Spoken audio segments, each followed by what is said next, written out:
What happened that evening? You'd had a great day. We had a great day at the football. Charlton won 4-0, which was unusual as well. And we come back here, and me, him and Mercy was really comfortable and happy. We watched the rugby, the England game. England done the usual, they threw it away in the last minute. And Dave was just in a bubbly, happy mood. He was really happy. We were laughing and joking.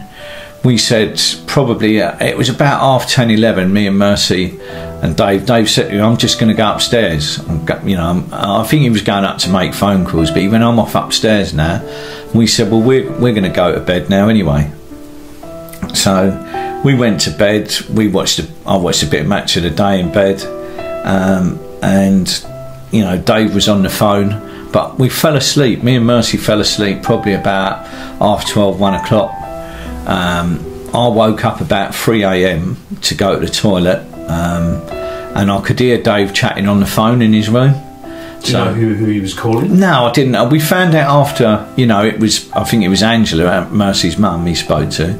But, we were, it was not unusual for Dave to be up talking to people on the phone, because the one thing that people wouldn't be aware of, Dave, is he had to take large amounts of amphetamines because of the pain of the arthritis. The only way he could get up and function was he'd take 3 or 4 grams of amphetamines, which helped him. It's an anti-inflammatory, and it helped him with the pain of the arthritis. That was the main reason he took it. But the side effect of that was he was awake for 3 days. So, he did like a chat at 3, 4 o'clock in the morning. but so, Did you hear anything? I fell back to sleep just after 3 o'clock, whenever, and I never heard anything. I can honestly say that, hand on my heart, me and Mercy did not hear the gun go off. But they're not necessarily a loud bang anyway. So people, obviously this is a very sensitive thing. Who went in and found it? So, the following morning I've got up probably about 9:30, 10 o'clock.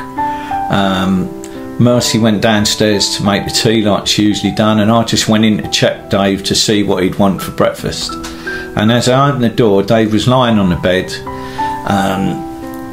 I could see the bit of blood from the back of behind his head, and there was no pillow over his face. He was actually lying there smiling. He had a smile on his face. He looked really at peace and comfortable.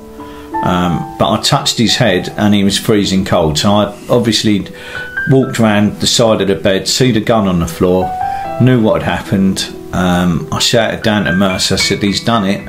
He's definitely done it. She come up.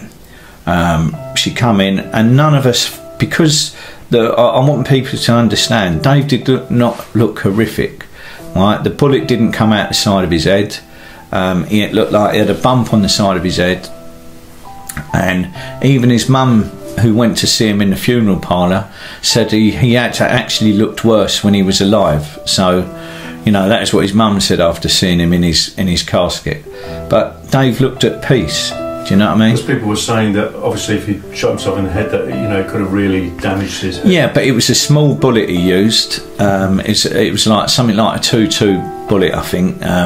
So it was a small velocity bullet. It weren't a loud bang. It weren't nothing.